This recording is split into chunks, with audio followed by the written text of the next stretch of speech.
Another critical issue, and that is ongoing tensions, in Northeast Asia. A lot of misinformation, I would argue, about what we know as North Korea and just the ongoing militarization of East Asia in general. We are very, very happy to be joined as we continue the show by Ju-Hyun Park, who is a member of Nodutdol and the Engagement Editor at The Real News. Ju-Hyun, as always, thanks so much for joining us.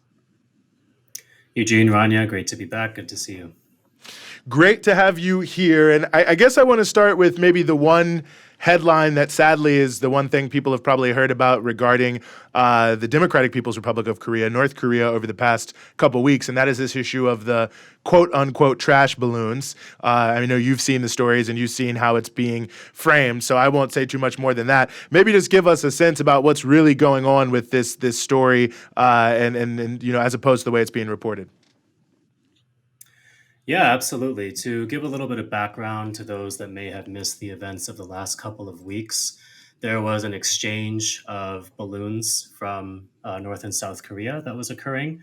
And to provide a little bit of background, for a very long time now, the US has provided funding to right wing organizations in South Korea that send propaganda balloons carrying leaflets and USB drives to the North.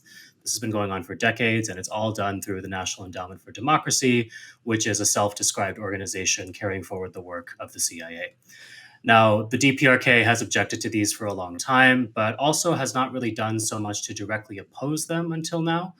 In the past week or so, the DPRK sent probably over 1,000 balloons carrying bags of garbage and manure towards the south, kind of a symbolic, and if you have a sense of humor, pretty funny gesture to the governments of South Korea and the US to let them know exactly what they think of the propaganda leaflets that are routinely dropped over North Korea.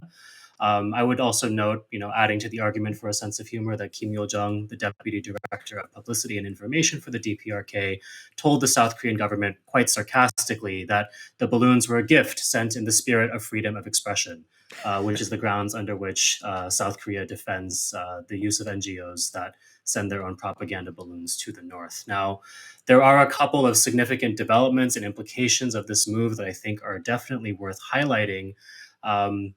And I think to do so, we do need to kind of establish that there was a paradigm shift in Korea in the last several months in terms of the inter-Korean relations, and this has been building for some time.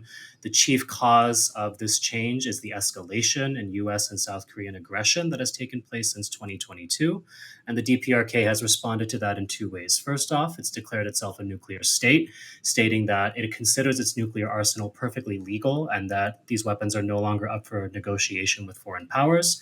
And secondly, towards the end of last year, beginning of this year, the DPRK also stated that it would no longer be pursuing peaceful reunification as a strategy, that it would be defining its borders for the first time in its history, and also, that it would respond to continued escalation towards war firmly and would not back down from a confrontation.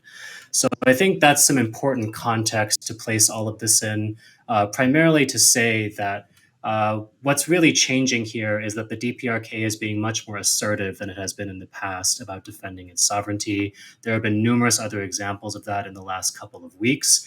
I realize I'm dropping a lot of information at this moment, though, so I'm going to just pause right there to, bring it back to you to steer the conversation. Well, I'm curious how this is, like, if you could talk a bit about this trilateral meeting that took place and the significance of it. I mean, it's the first time that China, South Korea, Japan have met in like 4.5 years or something. So the media was having a field day with it, trying to portray it as something very negative. And obviously, like, North Korea is always in the background of this in terms of, it's allied with China. The US tries to use Japan and South Korea against China. Not to say there isn't a history there that's outside of the US sphere, but obviously the US does, play a relationship or play a role of of making these countries basically become enemies with each other that otherwise would have much more cooperation because just geographically speaking, they're located in the same region. But I'm curious if you could speak to the significance of that meeting and, I guess obviously North Korea wasn't there, but that's, whenever it comes to China and South Korea having a relationship, the US, on top of being very anti-China, sees that as, something that's very negative because they're also anti-North Korea. Yeah, absolutely. To kind of sum up what happened at the end of last month, May, there was a trilateral summit held between the governments of South Korea, Japan, and China for the first time in close to 5 years. And the reason why there had been that pause was because in 2019, South Korea and China in particular had a pretty big diplomatic spat. Regarding the construction of the US THAAD missile defense system, which has radar capabilities that can be used to spy on Chinese missile activities. In response to that and to kind of state its objections, the Chinese government hit South Korea with a number of sanctions. Which ended up actually sparking a lot of backlash in South Korea, particularly from the public. It also had the effect of hurting some economic ties in the form of tourism and cultural exports. And so, crucial to looking at this summit is understanding that China is taking a different strategic approach to South Korea, or at least attempting to, and that's definitely happening in the round of increased military cooperation and consolidation in the Pacific by the United States, particularly using South Korea and Japan as key sorts of tools or pawns in that game. In the last few years, we've seen Washington give Tokyo the green light to remilitarize Japan, which is well on its way to doubling its military spending by 2027. South Korea and Japan have now been pulled into a trilateral alliance with the US, which is forming a keystone in the drive to form what's being colloquially referred to as an Asian NATO. And there's also some important dimensions on the economic front. We know that the Biden administration recently hit China with import tariffs. But beyond that, South Korea and Taiwan are very important to the US economic war on China because they're two of the leading semiconductor manufacturers in the world. So the US is pretty desperate to secure those supply chains for their own military and technological dominance, and also to making sure South Korea in a position of dependence as it becomes a hub in next generation technologies like electric vehicles, AI, automation, etc. So it's in that context that China is trying to stage an intervention of sorts and reset relations. And there's definitely incentive from the South Korean and Japanese side to go along with this to an extent. And that's because China is still their largest trading partner. And in South Korea's case, the widely unpopular President Yoon, who you can see on the screen right there, could really use a PR win these days, particularly on the diplomatic front. So there were some outcomes of the summit that were favorable to China, namely stated interest from all the parties in advancing negotiations for a trilateral free trade agreement for the region, and a commitment for the Chinese and South Korean ministries of defense to engage in security dialogues. But I also think it's very important to not overestimate the impact of this summit and similar initiatives that may follow. For one, the summit itself was quite short, and despite the aforementioned outcomes, it was mainly limited to discussions on pretty low stakes topics, things like climate change, things of that nature. And additionally, China is really facing an uphill battle in terms of the kinds of cooperation it can offer and secure to South Korea and Japan in comparison to what the US has over these countries. China may be a key part of South Korea and Japan's economies, but the governments of both these countries are totally subordinated politically to Washington. And that's not just because of the military leverage that the US wields, it's also because the ruling parties in these countries are ideologically committed to their alliances with the US. So ultimately, relative progress on diplomatic and economic ties with China just don't hold the same weight in terms of determining the future of the region as consolidation of a unified military bloc in the Pacific does. And finally, as you were mentioning, there's a certain actor that was left out of these talks, which is very important to the politics of the region, and that's the DPRK, or North Korea, which had some choice words and responses to the summit taking place at all. They launched a short-range ballistic missile test as an expression of displeasure. And as the summit concluded, they actually published a sternly worded statement from the foreign ministry, which was responding specifically to a moment in the Trilateral Summit when China, Japan, and South Korea all reaffirmed their commitment to the denuclearization of the Korean Peninsula. I have a quote from that statement I'd like to read here, which I think again demonstrates the increased assertiveness that the DPRK is displaying. They said, and I quote, "If anyone tries to deny or violate the constitutional position of our country as a nuclear weapons state, preaching the benefits of denuclearization to us, it will be regarded as the most serious infringement upon our sovereignty. Such things as complete denuclearization of the Korean Peninsula has already died out theoretically, practically, and physically."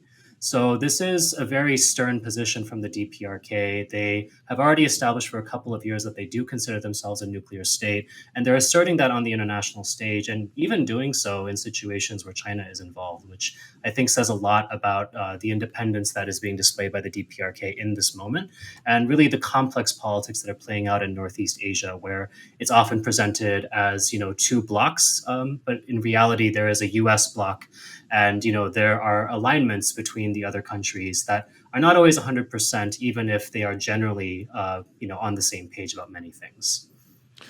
No, I think that's a critically important point. And one other thing I want to get in here as well before we close that I just think, especially for our U.S. viewers to know, is the economic blockade against the DPRK and the role that that plays in so many of the different challenges and things that they face. Because all you hear is negative. You don't hear anything about actually the economic drive they're in right now. But talk about that some if you could, because I feel like that's also a very important element of U.S. policy, towards Northeast Asia.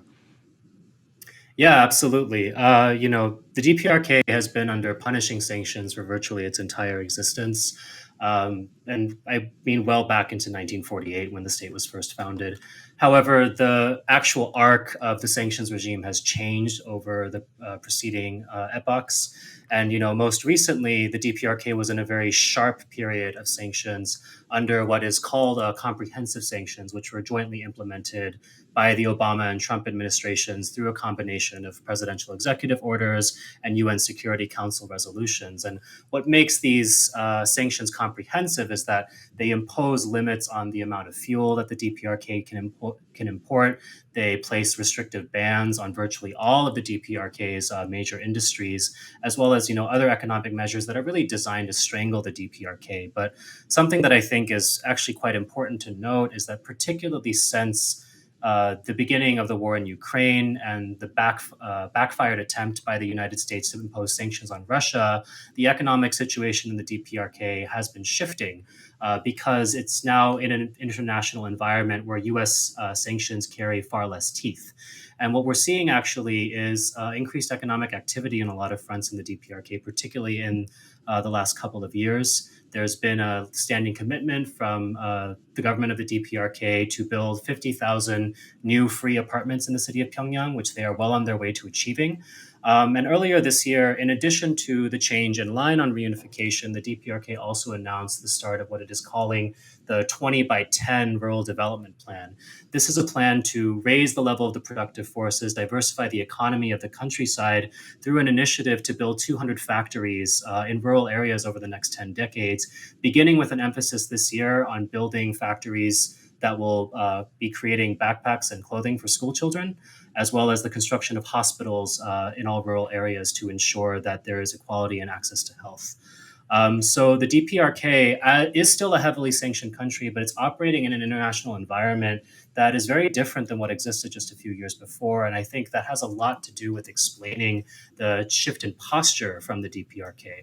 And consequently, it has a lot to do in explaining why the U.S. is so determined to continue to rattle and threaten the Korean Peninsula, including the measures that they took just in the last couple of weeks, which included a number of U.S. military exercises, including the use of B-1B bombers, which have not been used in Korea in about 7 years. And I think most critically, later this August, the U.S. is planning to conduct nuclear war exercises on the Korean Peninsula. And, I really want to state the severity of that very clearly for everyone. We are living in a time where we are watching a genocide unfold in Gaza before our very eyes every single day. It's being done with U.S. arms. It's being done with U.S. funding. We're also living through really a civilizational crisis for humanity, right? We're looking at climate collapse. We're looking at poverty. We're looking at starvation. All these inherently solvable issues. And what is the United States doing? They're spending precious resources and time rehearsing for nuclear annihilation, rehearsing for essentially yet another genocide.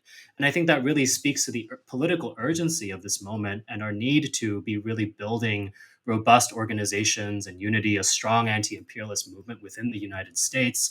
Because if we don't do it, then the stakes are only going to go up. And as we can see, there simply are no limits that the US government is willing to impose on itself. So then that begs the question, who exactly is going to do it? And, as folks are about to do in a couple of days down in Washington with the People's Red Line for Gaza, it's going to have to be the people. Ju-Hyun Park, member of Nodutdol and Engagement Editor at The Real News. As always, it was our pleasure to have you here. Thank you so much for giving us some of your time here on the Freedom Side. Thanks again. You have a good one.